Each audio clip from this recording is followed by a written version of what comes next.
welcome back. It's BrewBQ'n. Today on the menu, we are doing Thai-style street chicken. We're gonna do it with a little tamarind dipping sauce. It's gonna be absolutely amazing. Let's get this started. So we're gonna marinate this overnight. So this is gonna be, part one. To start this off, we're gonna do about a bushel of cilantro, just throwing it in the blender here. We've got a tablespoon of coriander seed, which is actually just the seed of the cilantro, so that's gonna pair nicely, right? We got a tablespoon of Szechuan peppercorns. Now these add a ton of flavor and actually a little bit of numbing to your mouth when you eat them, so it's gonna add a nice little texture feel to this. We've got 2 tablespoons of avocado oil is going in. We're going with 2 tablespoons of tomato paste. Yeah, that's going in. All right, we got 6 cloves. Yes, I said 6. 6 cloves of garlic are going in. We also have, now this is one of the main ingredients here. We have a half cup of fish sauce. It's gonna add some saltiness, ton of flavor. You get a lot of that Asian flavor going on with that. And then also another half cup of soy sauce is going in. So I'm not going to add any salt to this because it's going to have a lot of salt from the soy sauce and the fish sauce. Both of those are pretty salty. We got a 1/4 cup of brown sugar going in. And then we're doing ginger root. I'm just I don't know how much this is, but we're going to go about half of this. You don't necessarily need to peel it. The skin on ginger, I know it looks like you need to peel it. You really don't. I'm just gonna cut off the excess here. Once you blend it, it kind of just all blends together anyway.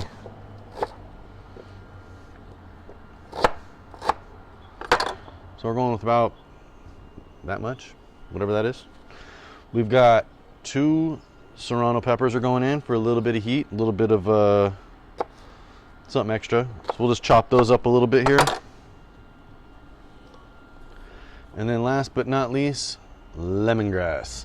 So I love this stuff. This is from my garden. It just adds a ton of flavor to everything. So we're gonna use about half of this.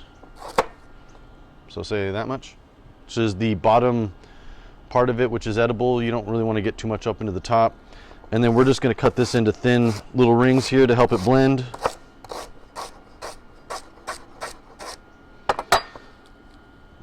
And that's about what we got. This is going to help it blend a little bit easier.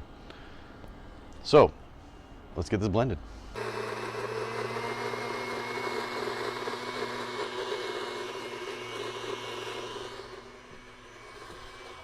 All right, marinade's done. Smells incredible. You get a lot of the fish sauce, the lemongrass in there. This is going to be absolutely amazing. For the chicken now, we just have a whole chicken here, and we've spatchcocked it. So spatchcocking is basically a fancy term to cut the backbone out and then squish it, lay it flat, and that way it cooks a little bit more even, and is a little easier to handle. If you want to see how to spatchcock one, go look at my video on the live fire salt crusted chicken. I do it in there. Came out amazing. That also is an amazing video. So we're going to take a little bit of this and reserve it just so that tomorrow while it's cooking we can brush it on over the top of it and just help infuse it a little bit more. By sitting overnight in this, it's gonna add a ton of flavor and the marinade will seep in and it's just gonna be incredible. So what we're gonna do is we're just gonna dump this thing into a Ziploc. If we can fit it here.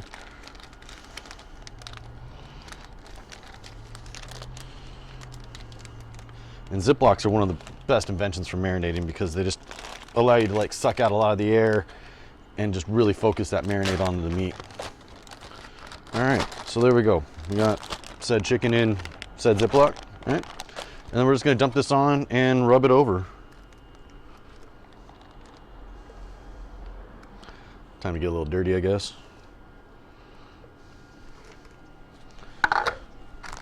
You just want to make sure that the meat is, you know, thoroughly coated with everything so that it has a chance to seep in.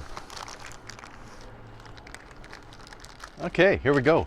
We got the chicken in the bag. Once it's in the bag also, you can also just kind of marinate it around and just make sure that every little nook and cranny gets covered. We're done for today. We will throw this in the fridge, let it sit overnight, and like I said, we'll throw this on the Yoder tomorrow and have some amazing chicken. You guys, cheers. We'll see you in a minute. Okay, so here we go. Day 2. Chicken's been marinating overnight here. Now the smells that are coming off this are so good right now. The lemongrass, you're getting a ton of it, a little bit of the fish sauce, which I know fermented fish, you know, that whole thing kind of seems a little off, but I'm telling you, the flavors on this are gonna be incredible. We've got the Yoder set up here at 300. We're gonna do direct fire. I got the diffusion plate out. So I want that flame to get it like that nice caramelization, that nice crust on the outside. And we're basically gonna do like a forward sear here. So we're gonna get it nice and crispy on both sides. And then I'm gonna throw the middle rack in and we're gonna let it slow cook until it's finished for the rest of the time. So first things first, I always prefer to oil the grill here. So we get this nice and, get it nice and oily. That not only helps with sticking, but it also helps with the heat, you know, induction, pushing the heat evenly through the meat here. So let's just get our chicken on. We got this bad boy here. And we're gonna go breast side up. So we're gonna let that cook, get it, like I said, get a nice char on that, and then we'll flip it over, cook the breast a little bit, get that thing in, and get this thing finished. Okay, so I just flipped it. So this is exactly what we're looking for here. You got that nice char going.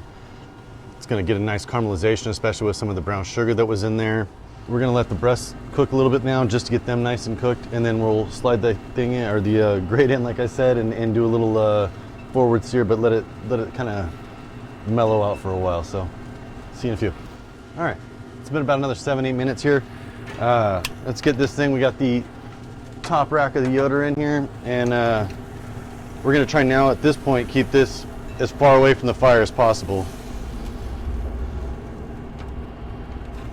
We're actually gonna flip this back over. We're gonna cook it breast side up for the rest of the cook, just to kind of, you know, keep away from that heat.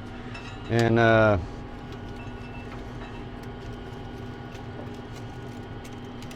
it's looking good. Oh, one last thing I did forget. We saved this yesterday, the reserve sauce. Now we're just gonna brush this on. This is gonna just give a nice coating to the rest of the meat here. Give a little bit of freshness, you know, something that, obviously the longer it cooks off a lot of the flavor. So this is just gonna help add a little bit more to that. All right, and that's done. We're gonna close this up. I did promise a tamarind dipping sauce to go along with this, so let's get it started. All right, we're gonna actually knock out 2 things at once here. We're gonna get the tamarind dipping sauce going here, but I'm a little parched. So beer of the daytime. Today we are doing Slow Brew's pink lemonade lager. I figured we got lemongrass going on the chicken, might as well have some lemon in your beer, I guess. Their brewery's out of San Luis Obispo, which is a little bit north. San Luis Obispo, which is a little bit north of here.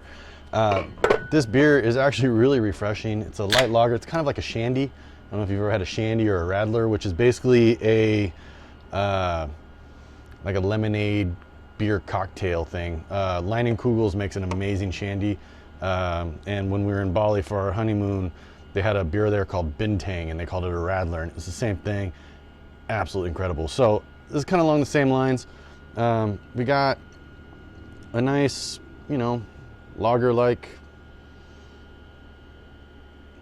Uh-oh. That was close. You got a beautiful, you know, amber, more copper, I guess, than amber, you know, lager. You get hints of the pink lemon or lemonade or whatever it is that's in here. I actually have a tree that's called a pink lemonade tree. It's like striped red or striped yellow and green, and the lemon's actually pink. So yeah, that's always when I think of pink lemonade. But this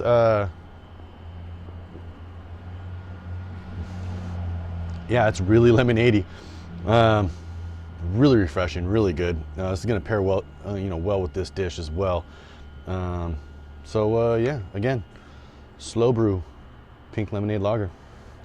So now that I've quenched my thirst, onto the dipping sauce. So this is super simple. We're just gonna mix everything together in a pot. I'm just gonna throw it on the grill with the chicken and just kind of let it simmer and do its thing.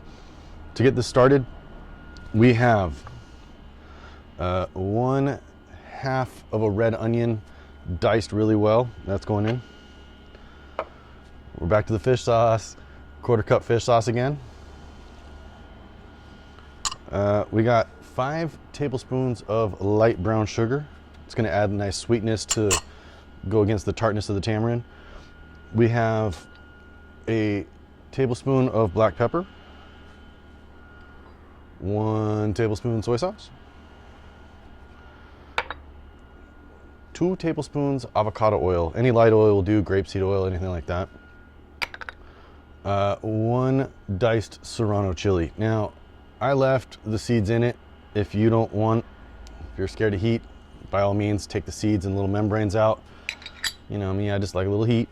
And then we have 2 ounces or 2 tablespoons of tamarind paste, and it just comes out like a chunk, and it's basically the tamarind. I don't know how they make it. They process it down and just make this like paste out of it. You can also get a concentrate. That's not what we're looking for here. We want the actual paste. We've got fresh ginger that we're just going to grate on a microplane, and that way it just kind of breaks down nicely in here. So we're just going to grate this really quick. You're going to want about a teaspoon of this, tablespoon, somewhere in there. All right, that should about do that. And then we're going to do the juice of 2 limes. And you know me, I love this thing. This thing's the best lime squeezer.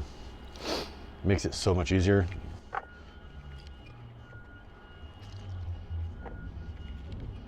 Okay, so now we got quite a bit of solids there, so we're going with 2 cups of just water. All right, we just whisk this a little bit together here, and then we're just gonna throw this straight on the yoder and let it kind of simmer, and we'll kind of keep whisking it and breaking it down. That tamarind paste is pretty solid, so it needs the heat and everything to kind of break it down a little bit. So we'll just kind of keep an eye on this, keep whisking it. We're gonna keep it off the live fire. We're gonna keep it kind of off to the side, and like I said, just kind of let it simmer and do its thing. So once this is done, once the chicken's done, we'll see you guys in a second. Okay, here we go. Total cook time here has been about 1.5 hours. Maybe in the future I might do this around 350 instead of 300, just to like let it cook a little bit faster. But you know, I was trying to go low and slow once it actually got that char on it, just so we stay nice and juicy. So like I said, it's been about 1.5 hours. Looking absolutely incredible, however, and at this point it's actually falling apart.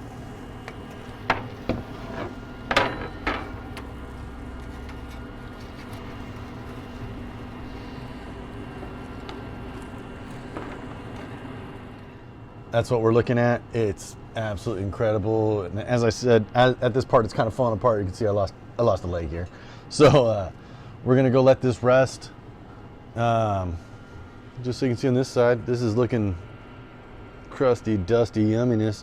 We're gonna go let this rest for about 10 minutes, carve it up. We'll get some pictures from there.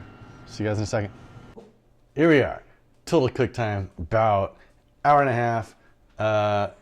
Could have been done a little bit quicker. Probably should have done it around 350.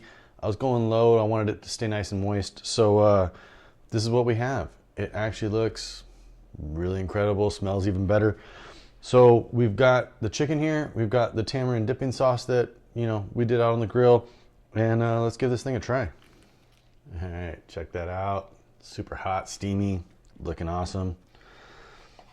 That's a piece of the breast. Now, like I said, always you want to let protein rest at least 10 minutes. I mean, well, depending on what size of meat you got, obviously. But with the chicken, you want to at least let it rest about 10 minutes, just so it doesn't lose all the juices as soon as you cut it open. This is looking pretty moist and amazing. So we're gonna dip this in here.